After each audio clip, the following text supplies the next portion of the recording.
Good afternoon, everyone. My name is Judy Devine, and I am the Sadlier Religion Webinar Coordinator and the moderator for this afternoon's webinar with Kathy Hendricks. Kathy Hendricks is a national consultant for William H. Sadlier and a contributing writer for their materials, including the We Believe program and the blog, WeBelieveAndShare.com. Kathy has over 25 years of experience in Catholic schools, parishes, and dioceses. Her talk today is Pray Always. Before we get started, a few housekeeping notes. Everyone is on mute to minimize background noise. If you have questions, please type them in the question box. We are recording the presentation and will do our best, as long as technology cooperates, to get this up for you to view again and share with your colleagues. Those of you live with us today, online, and who stay for the entire webinar will receive a certificate of participation by the end of the week. It is sent to the email you used to register, so make sure you do not block emails from Sadlier. If you are listening to the recorded webinar, we're sorry, but we can't send a certificate. Now, without further ado, I am turning this over to Kathy Hendricks for her talk, Pray Always. Welcome, Kathy. Well, thank you, Judy. I appreciate it, and it's good to be with you, everyone, and especially to speak on this topic of prayer. It's very timely for all of us as catechists, to be sure, because this year's Catechetical Sunday theme is Prayer, the Faith Shared. And of course, prayer has an integral place in catechesis, both as a practice to share together as well as to nurture in those we catechize. So I wanted to just point out this beautiful logo and that the U.S. bishops have chosen for Catechetical Sunday. There's so much in this illustration that speaks to prayer. If you'll note, the Eucharist there is right in the center within the sacrament surrounding it, and then you see this kind of radiating out to different forms and ways of praying. And then on the right-hand side, we see these different spiritualities, Ignatian, Benedictine, and so forth, that influence our ways of praying. And so what I think this does is it really depicts this rich tradition of prayer within the Catholic Church. And I would say it certainly goes without saying that we cannot teach what we do not know. And this is especially true for catechists, because when we develop and maintain a spiritual practice for ourselves, we're then better able to share this with children, young people, and adults. And I think I love that image on the other side of the logo of the people. When you look at the diversity of people praying, you know, diversity in ages and races and, you know, nationalities, it speaks to how prayer is something for all of us. So to start with, I'm going to start with the question, what do we mean by prayer? Now, throughout the webinar, if you have any questions about anything that I've, you know, commented on or said, be sure to type those in the question box, and Judy's going to read those at the end of the webinar, and we'll have some time to go over those. But I'd like to start with a reflection for you to think about your prayer preferences. For example, where, when, and how do you prefer to pray? Do you have a particular practice? And what challenges do you face in prayer? And if you, feel like you want to submit, any responses to those questions, I'd invite you to do so. I'm going to move into a portion of this webinar, and then we'll stop and pick those up. But first of all, I want to start with pretty much looking at what do we mean by prayer. And one of my favorite books on prayer is written by a man named Wayne Muller, who wrote the book Learning to Pray. And in the book, he describes prayer in this way. In Northern California, there's fog in the morning. Looking out my window, I know that the mountains and the trees, the the grasses and the sky remain hidden in the fog, but I cannot see them with my eyes. Instead, I feel their presence in my body. I know the shapes that lie behind the fog, for having seen them, watched them emerge again and again. It is a primitive kind of faith, based on repetition and proof, but a kind of faith that the fog will indeed lift. Slowly, as the sun warms the earth, the fog begins to clear. And as it does, outlines appear, colors, textures, and finally the sky and sun are quietly revealed, and I can see them all. This is prayer. This is deep, faithful listening, waiting for what is hidden to be revealed. Prayer is not words. Prayer is what happens when you listen and wait beneath the words for the outline of heaven to emerge. I pray because I must, because regardless of my good intentions, I lose my bearings. Now, I love the different points that Wayne Muller draws out in that description of prayer and that analogy of watching the fog lift in Northern California. It's very beautiful. And so what I hear in that description is first that prayer is an act of faith. It begins in the fog, in a sense. And it calls upon our faith in believing in those shapes that lie blurred by the mist, which eventually it clears and, as he says, I can see all. Secondly, he describes prayer as a deep, faithful listening, waiting for what is hidden to be revealed. And that is so vital as we move into looking at some of the different expressions of prayer today, particularly contemplation. That deep, faithful listening is a big, big part of that. The third thing is that prayer moves beyond words. It includes words, to be sure, but it's also what happens when we listen and wait for heaven to emerge. And then lastly, he talks about prayer as an imperative. I pray, he says, because I must. Without prayer, we lose our bearings.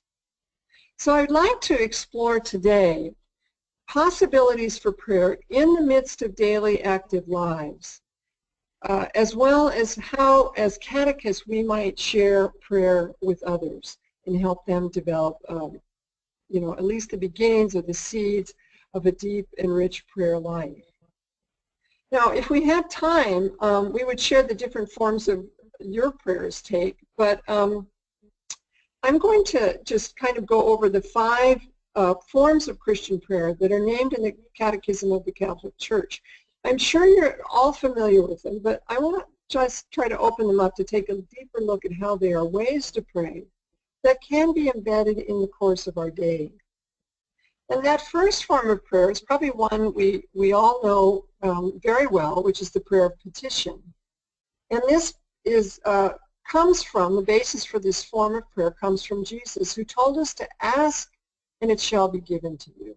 So it's prayer in which we bring our deepest needs to God. And that is really, look at that word deepest, because sometimes, as Rabbi Kushner once wrote, we sometimes confuse God with Santa Claus.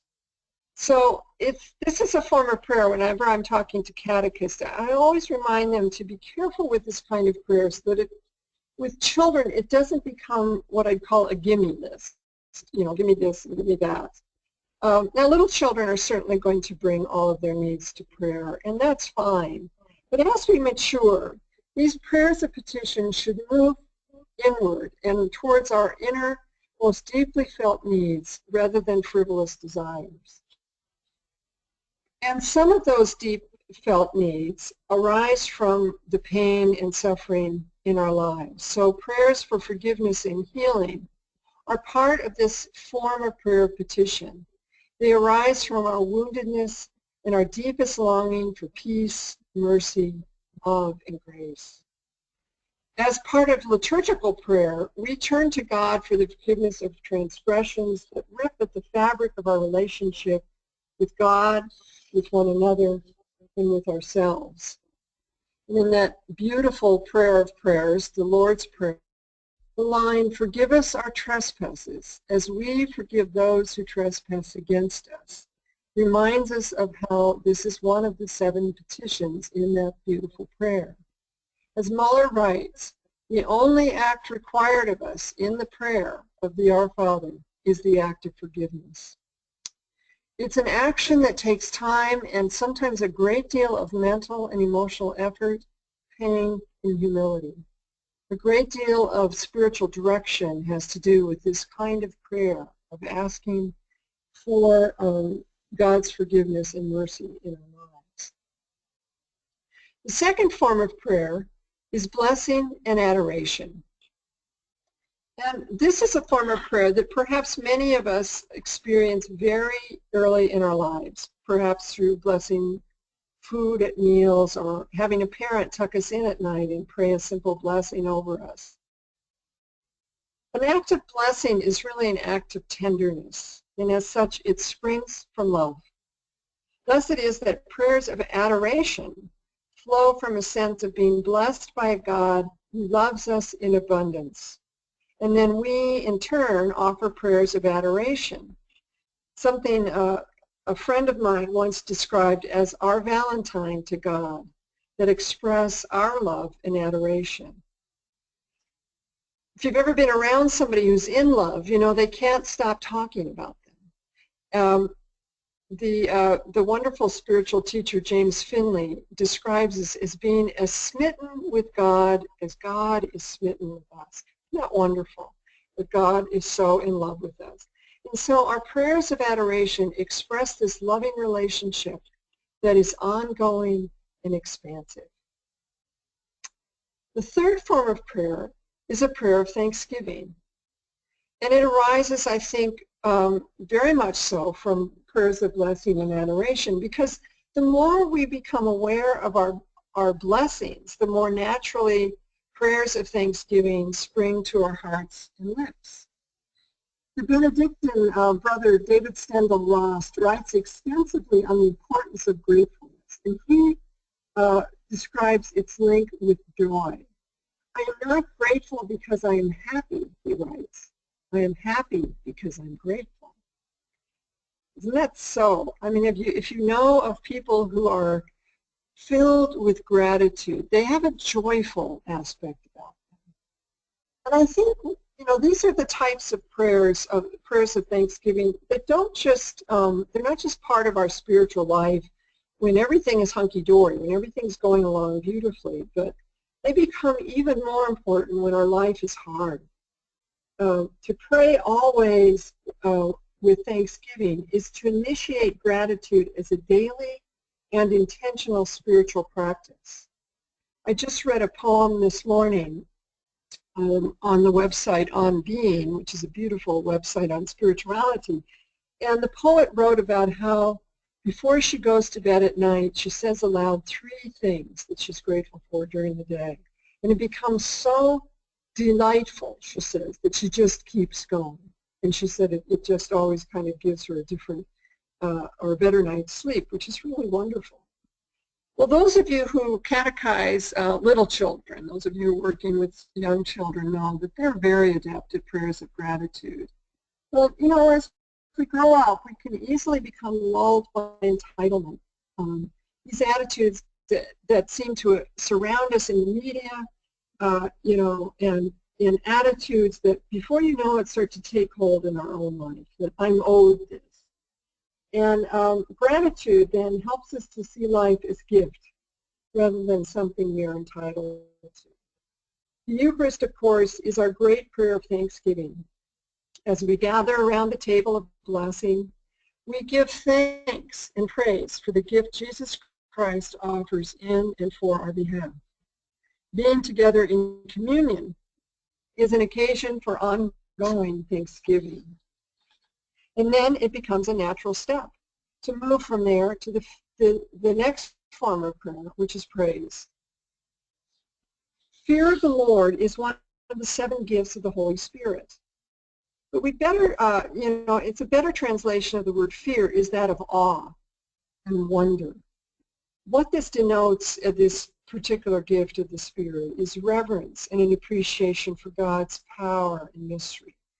And once again, I think in our time, we are so in need of recapturing what it means to be reverent, because we live in such cynical times, I think. You know, it's so easy to dismiss things or to become jaded.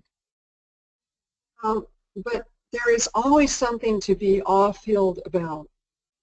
And when we are wrapped up in that kind of awe and wonder at God's work, all we can do is acknowledge how wonderful this is through prayers of praise. We can also acknowledge that none of us have a handle on who God is, how God works, where God dwells, and what God does. It allows us to sink into mystery. Prayers of praise are those that, along with thanksgiving, can arise often in spontaneous fashion. The sight of the complexity of a spider's web, the sweet smell of a rose, the sound of birdsong, the touch of a child's hand held in yours, or that first taste of coffee, or for me, it's orange juice in the morning, all give rise to praise for the grace of simple pleasures. And then the fifth form of prayer is the prayer of intercession. Intercede, of course, means to ask on behalf of. So when we pray, we ask for healing, help, guidance, all of those wonderful sorts of prayers that we offer on behalf of someone else. These are prayers that that show a tremendous sign of our life in a community of faith. And if you've ever been the recipient of someone's prayers of intercession, you know how precious this form of prayer is. And so it's not something to say lightly to another, I will pray for you. To pray a prayer of intercession is to take on, in very deep measure, an intention on behalf of someone else.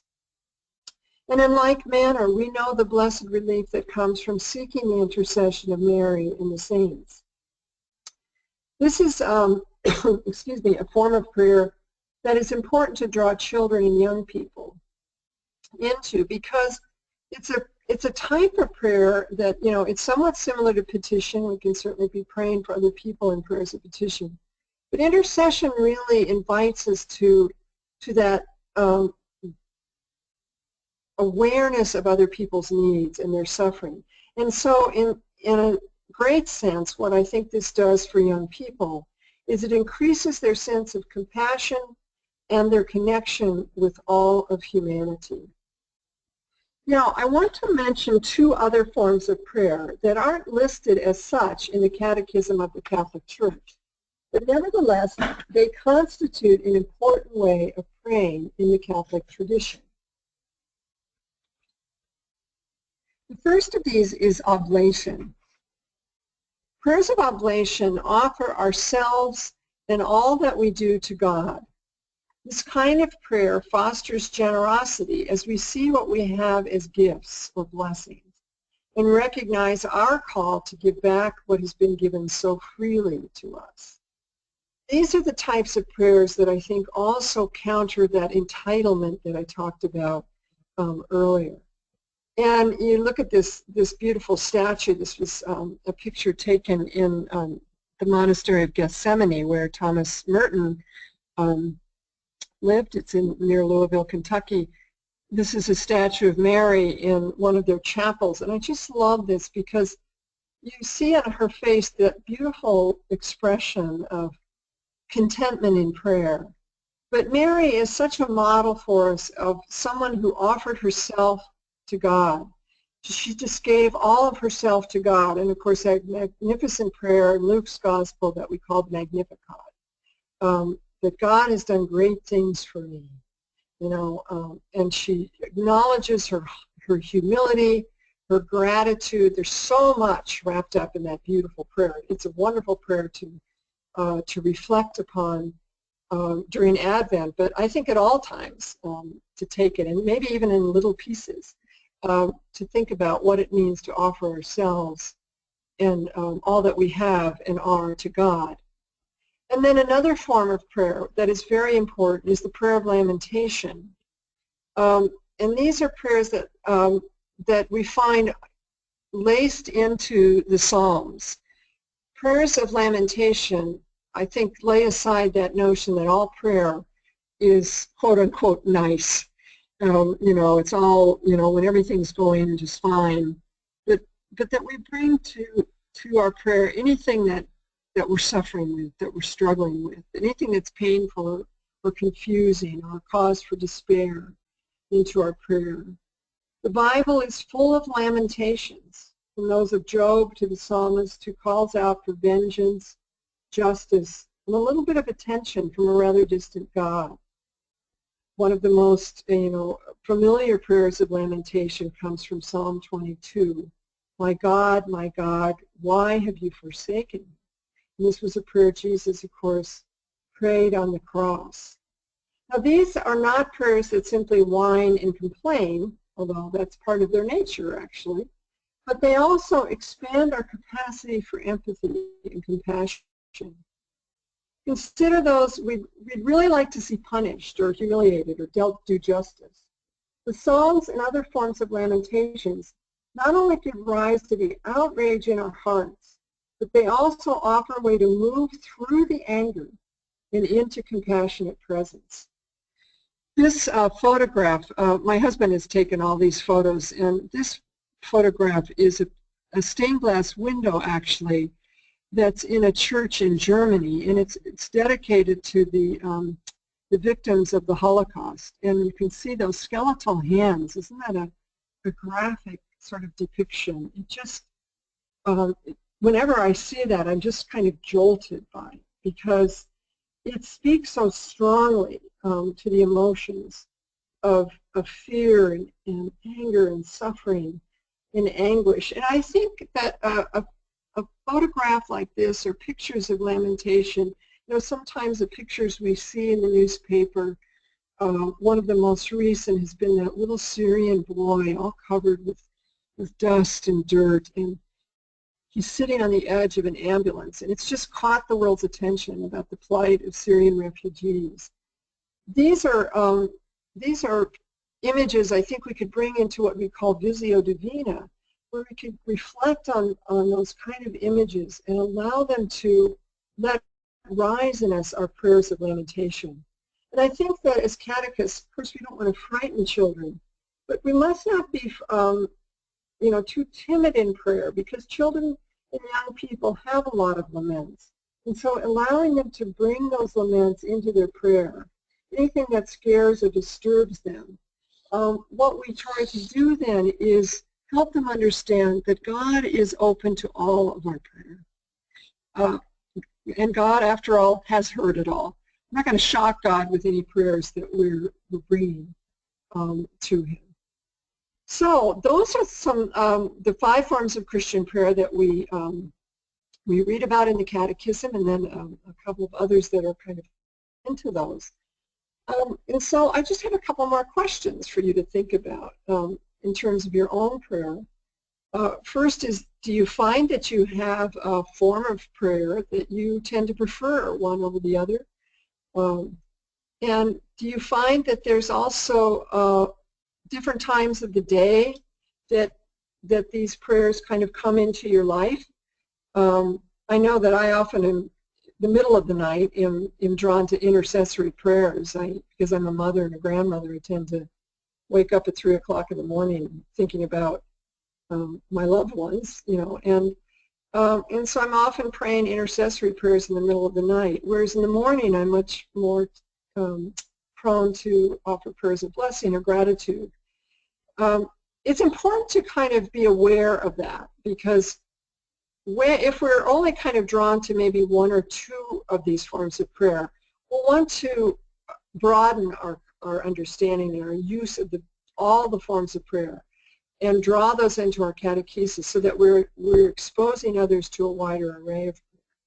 And then also to look at how we might incorporate prayer into the flow of a session, so that prayer doesn't become a bookend. You know, we start with one, end with one, and then that's all we kind of do. It's kind of a perfunctory sort of thing. And I'm going to speak to this a little bit later. and also exploring ways to fold the forms of prayer into our day so that it becomes as natural to pray as it is to breathe.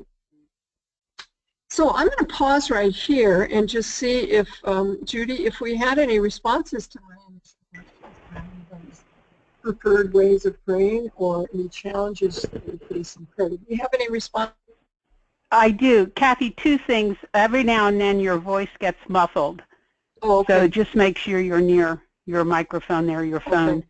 And then the other is it necessary to have a place designated for prayer?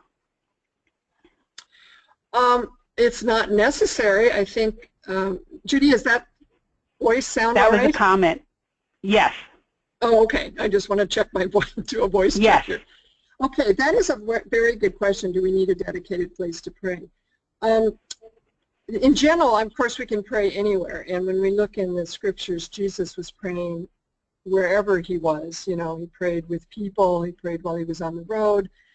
But he also went off to places to pray. And he often went off to places of solitude.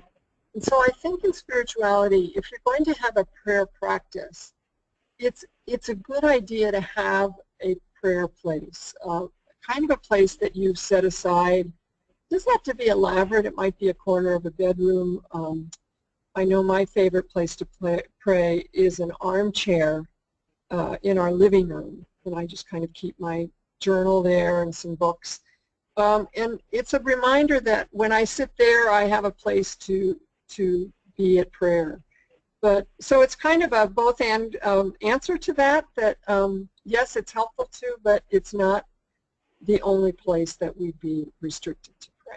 I hope that's helpful. Okay, two other things here, Kathy. A person mentioned also when you asked how do you pray, Liturgy of the Hours was mentioned. Oh, nice. And then also what to do about my mind drifting during praying.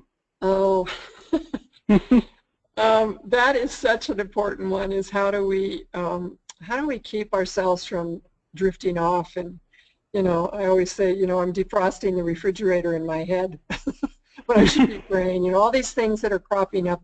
And I think that is a common problem in prayer. And I think the most important thing is not try to wrestle ourselves back in, you know, and to tell yourself, don't think about that, because the minute you do, you're going to think about it. But there's different, you know, spiritual practices. One is to have kind of a holy word that you return to. And so when your thoughts drift off, you just kind of come back to that word. It might be Jesus, or my favorite one is grace. And it just kind of draws me back to where I am in prayer. So, you know, and I think prayer also takes practice. When I go into some of the expressions of prayer in just a minute about contemplation and meditation, that it does take time and effort to kind of keep ourselves centered in that place. And I would say too, you know, if your mind keeps drifting off to something, to the same thing, you might want to say, why is this invading me here? Maybe I need to bring it into prayer instead of trying to block it out. You know, if something just keeps knocking on your heart, maybe you need to allow it in and ask God to let it rest with you and to show you what it has to teach you. Okay, and then others, the last one here I have is we will be working with practicing meditation with our students. Do you have any suggestions how to handle someone who keeps interrupting? This is another one, even though you say you will be praying. And does prayer always have to be memorized form? Okay. The memorization question I'm going to come to in just a minute, so I'm going to maybe put that off. But that idea of how do you get kids to kind of settle into prayer? And I think part of that is they may be really self-conscious, and so they act up. And so part of that, I think, is just inviting them to, you know, I would start small with meditation. I think it's helpful sometimes to use something. I like to use a little singing bowl, if you know what those are. They come from Nepal. You know, they're just a little bowl, and you just tap them with a little hammer, and they make a lovely resonant sound, or a bell or something. that you'll just invite the children to when they hear the bell, we're going to be quiet. And when they hear the bell again, that's when the prayer is over. And so sometimes kids interrupt because they don't know how long this is going to go on. And that can be nerve-wracking for them. So if you have little signals like that, that can help them know that, okay, we're not going to go on forever, or everybody's, you know, still got their eyes closed, or we're still doing the meditation. But when you ring it again, you know, they understand that it's over. And I would, again, start small, just a minute or two, and then just keep expanding it a little bit more until they get more comfortable with it. I hope that's helpful. Okay, Kathy, I have a couple more. Do you want them now or at the end? Sure. Okay. Does prayer have to always be a memorized form?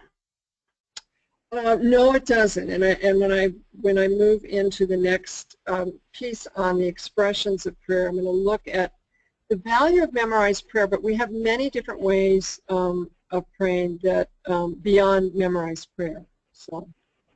Okay, and two other things here. From one person, I enjoy praying in color as a form of prayer. My youth enjoy it as well. I think I use all the different forms of prayer throughout my day, depending on what is going on. But I do prefer meditative prayer. I like the quietness and peace it brings to my day, especially on those days when I am crazy busy and I need to take time to refresh. Let me see here. And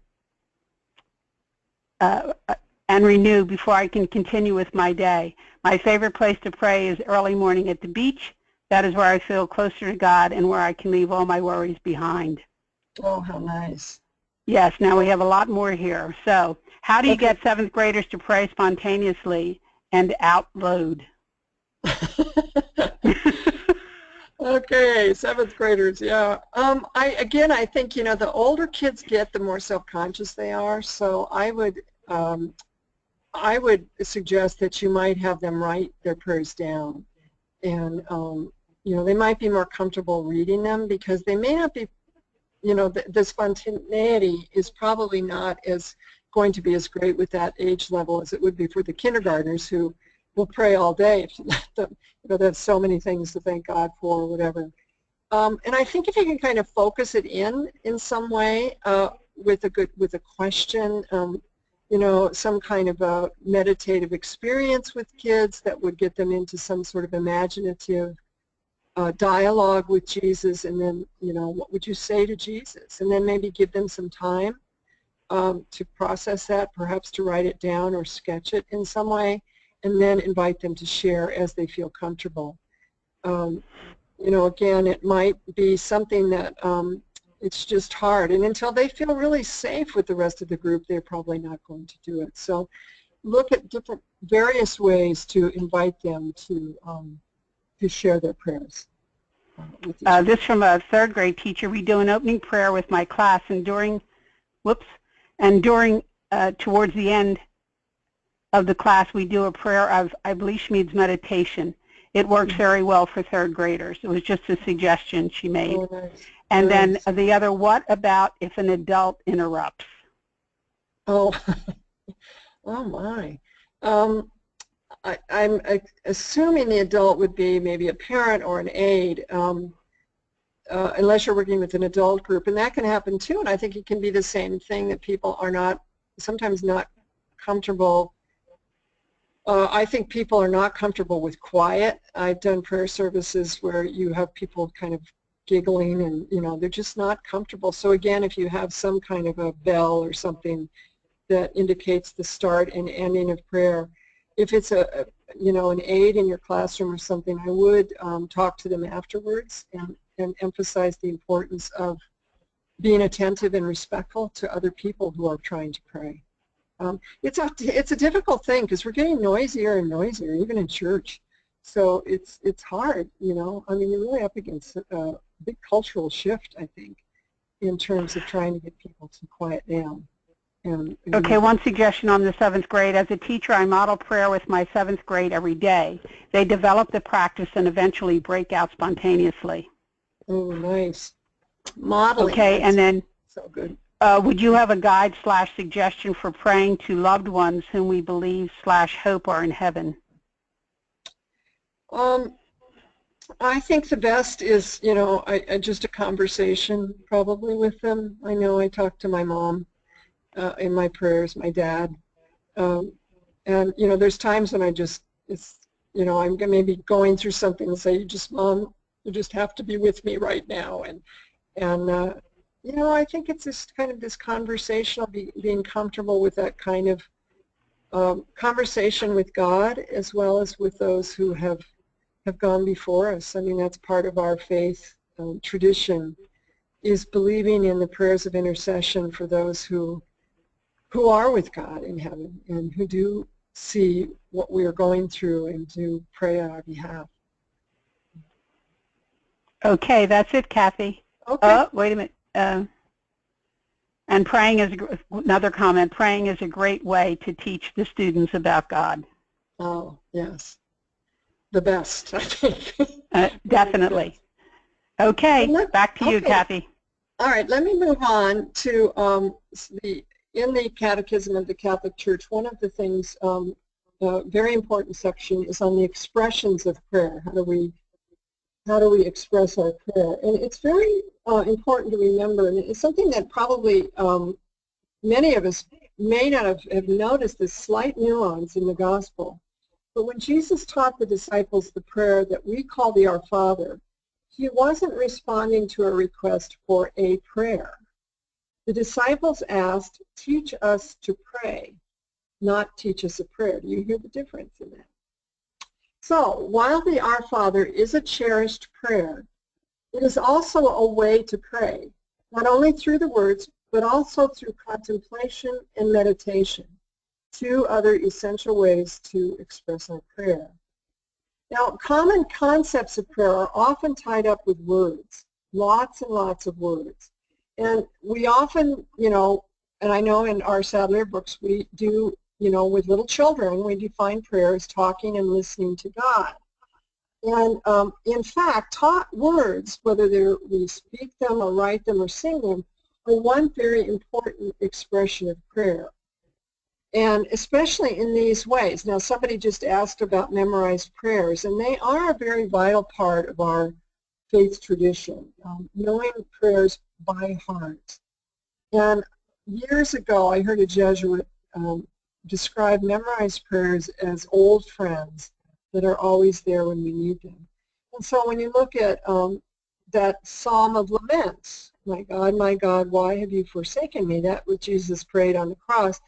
He had memorized that psalm, and that came to him in a time of agony. So those prayers, the Our Father, the Glory Be, the Memorare, you know, the Hail Mary, they're wonderful prayers to memorize, and I think they lend themselves also to meditative prayer as well. Then we also have liturgical prayer. As a community, we share cherished prayers together.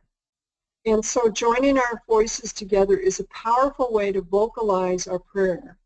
So when we use, you know, liturgical prayer or prayers together in, say, prayer services, that's an important way to pray communally, as well as individually.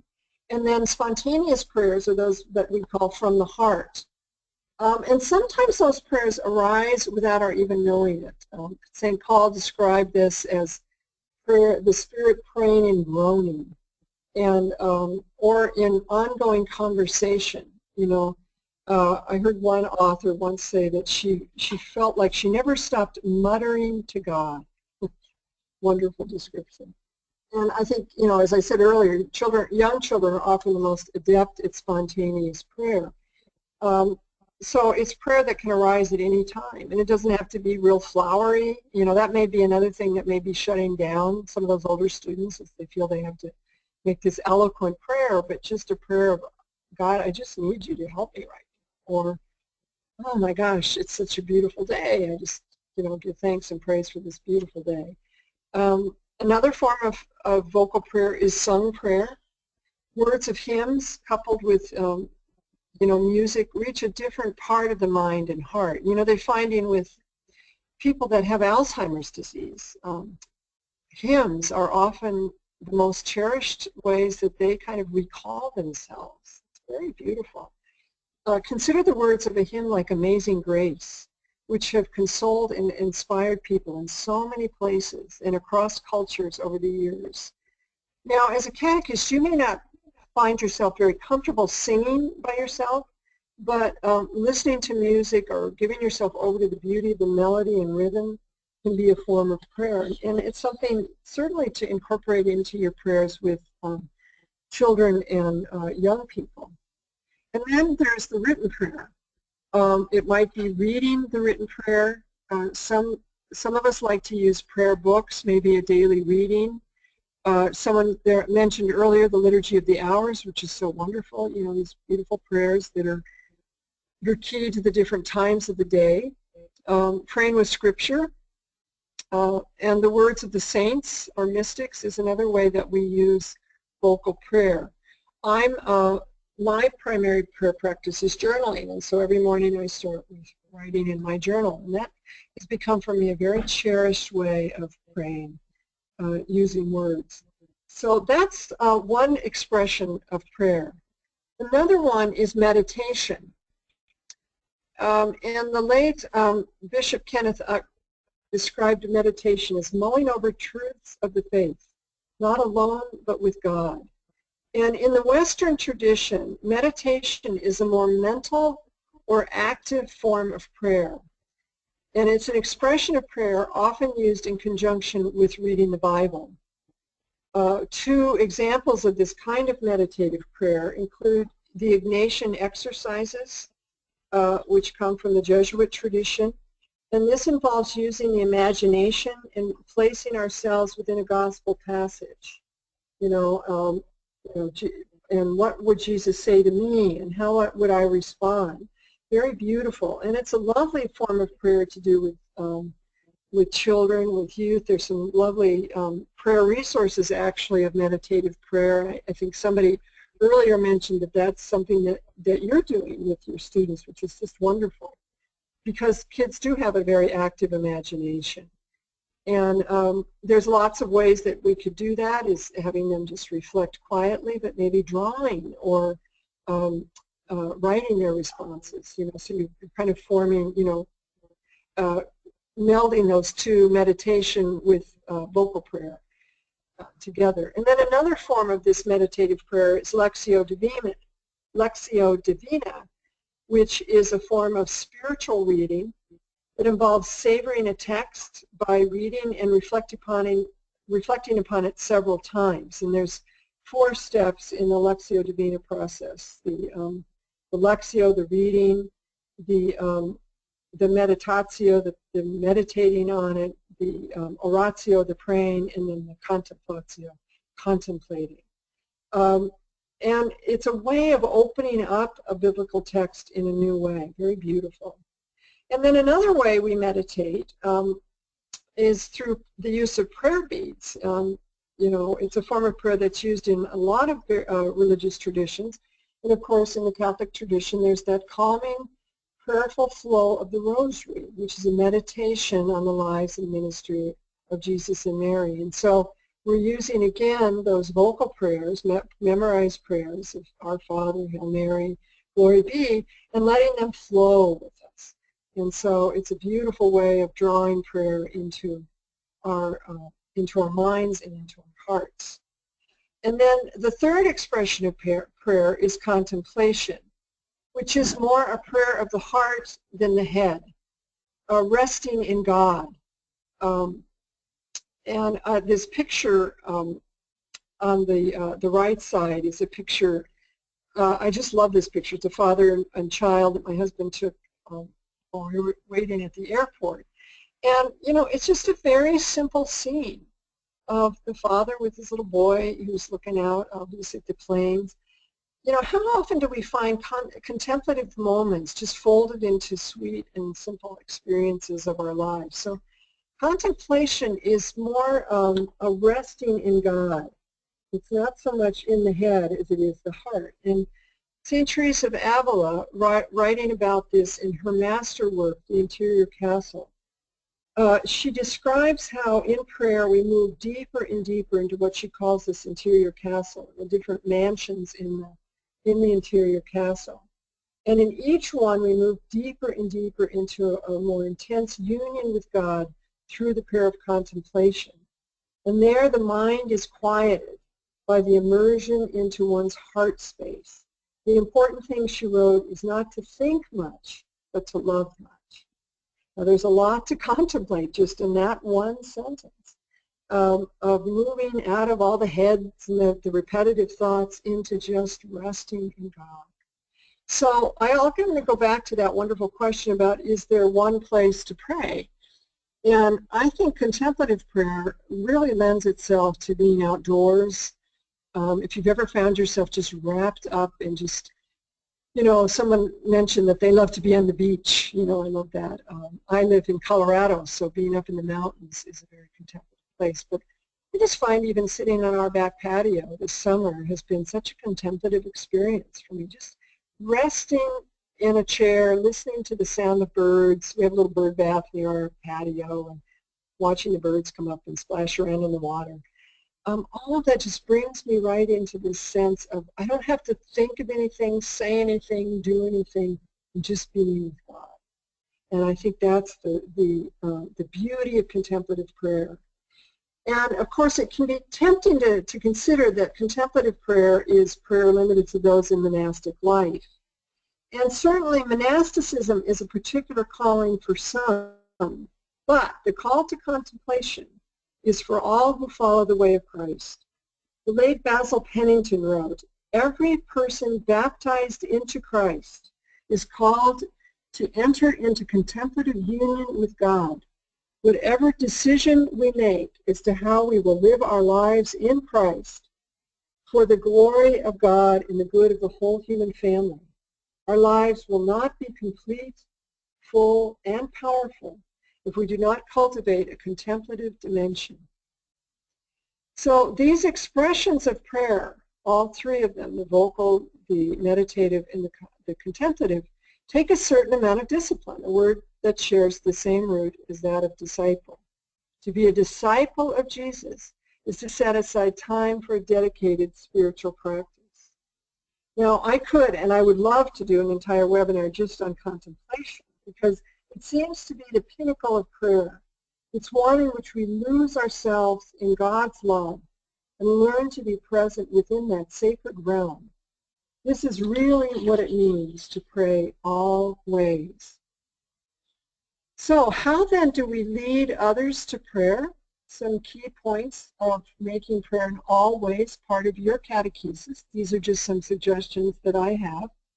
The first, as I noted earlier, is it's important to weave prayer into the whole of your catechetical ministry.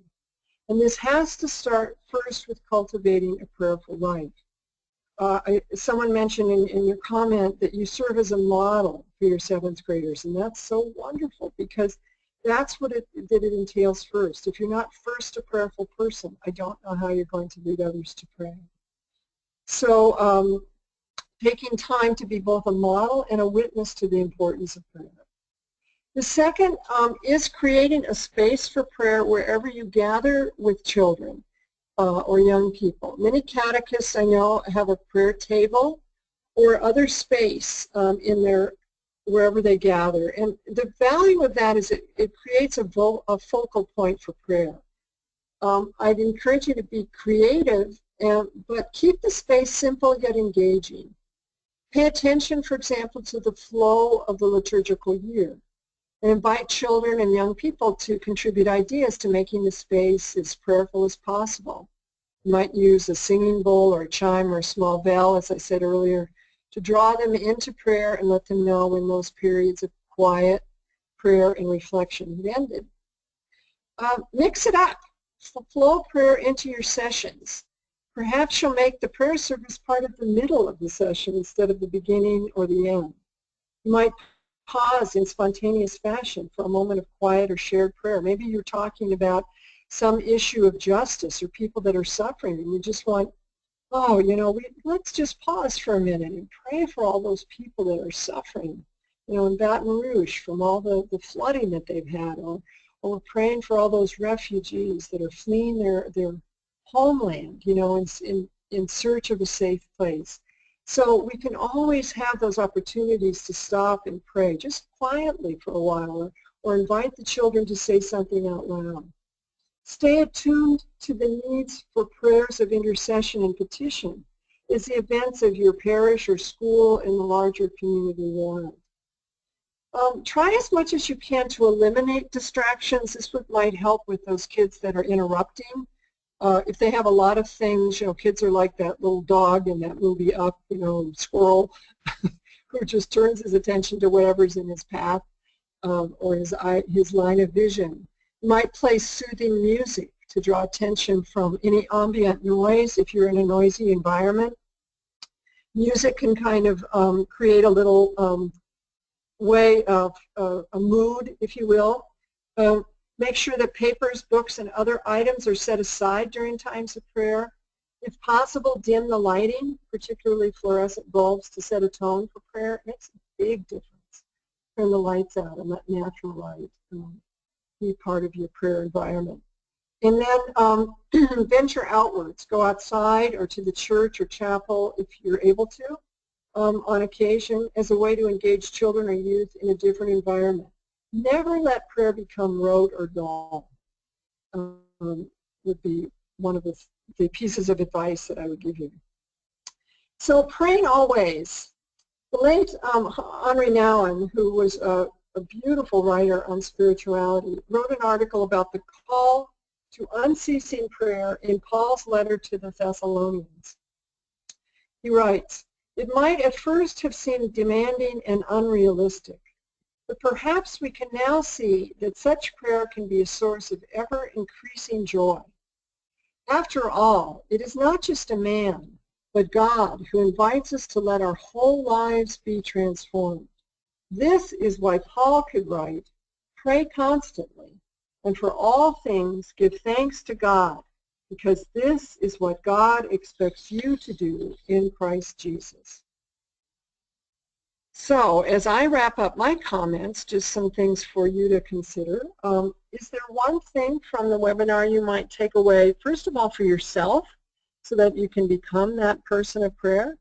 And then secondly, for what would you like to take away for your ministry as a catechist? So Judy, I'm going to turn this back over to you and see if we have any other questions or comments, since I think we have a few more minutes left. Kathy, I have lots of things for you. Oh, great. All right. So Yeah. I'm just going to go through a few of them, and then just to some comments that were made, and then some questions. Okay. I believe, this is a comment, I believe another reason for memorized prayer is so that we can also pray together with one voice, which I thought was a really, good comment there. Yeah. And then in our diocese, a comment was made, we have those memorized prayers required at each grade level. And I know that's true in my own diocese here in Philadelphia, Yeah. and many dioceses across the United States. Yeah, I think that's very important. Yes. And here's a question for you. What suggestion would you have for prayer routine that has become unbearably boring to the point of not praying at all? Oh. I find when I feel myself getting a little dulled by prayer, I try to go to some of the spiritual masters, or, I have like some favorite prayer websites, or, just maybe to kind of read something that will stimulate some prayer. Try doing something different, taking a prayer walk instead of trying to sit in a chair and pray, if you're finding that you're just getting too restless or distracted, or if it's the other way around, maybe you need to just take some time to be quiet. I find that I love Gregorian chant, so I sometimes put that on, and that will, or just some prayerful music will just draw me in. So listen to your heart. Where is your heart guiding you? And if you're finding that you're really just dry in prayer, I think it's really a call to maybe I've let this become too rote, and I need to shake this up a little bit. So vary the routine. Read something that might stimulate you. You know, if you're not sure what those are, ask other teachers or other people that you know of what awakens their prayer life. And oftentimes I get good ideas from my friends or colleagues about their favorite ways to pray. All right, Kathy, you mentioned music being part of prayer too, and this person asked, I like using music as a centering prayer with both youth and adults. Any particular songs you would recommend? I think it depends on what you're going to do. If you're going to have them try to sing along, then you want definitely a song that everybody can sing and it's pitched so that they can sing it. If you're good at leading songs or using CDs, that might be helpful. I don't know. I don't have particular song suggestions. I know that one resource that I've loved, there's a group of I think they're Benedictine nuns, but they have two recordings, one for Advent, one for Lent. You're fading there, Kathy. Oh, I'm sorry. Is that better, Judy? Yes. Okay. My headset keeps slipping. But I don't know. I would say, yeah, I don't have any particular. I think I was saying there's some nuns in Kansas, I think they are, and their CDs have hit the top bestseller list for Advent and Lent, and those are beautiful. That's beautiful music to pray in the background to kind of draw people into meditative music. So, sorry, I don't know that was very helpful. Okay, here's a great resource for middle school, A Teenager's Daily Prayer Book by Crystal Kirgis and Christopher Lyon. Nice. Huge Ohio State fan, Daily Devotions for Diehard Fans by Ed McMinn. We also start with a 3-minute retreat, Loyola, as an entire school on the smartboard, and then share discussion questions in each classroom. Oh, nice. Okay. So that's a good way too, yeah, and those absolutely. references. And then have you ever had any experience using a labyrinth for prayer? We have an outdoor one nearby, but not sure how I could use it. Yes, as a matter of fact, Sadlier, if you go onto the Sadlier website, Sadlier Religion, I'm trying to think which website this is. SadlierConnect.com? Yes, it would be, yeah, Sadlier Connect, and the Gather in My Name event for ordinary time, it's all based on the labyrinth. And so it was written for an intergenerational group, but that's a wonderful resource because you could go in and it's free, so you can download the handouts, and in one of the handouts of the Leader's Guide, there's a direction for making a labyrinth out of yarn. And you could make it in your gymnasium or parish center, and there's a prayer service actually focused around the labyrinth in that event. So labyrinths are wonderful. They're for those of you who are not familiar with them, they're an ancient form of prayer walking, and beautiful, beautiful meditative practice that I think kids would be very, very drawn to. Okay, here's a comment. Each child in my class every week gets to pick a place where we are meeting up with God.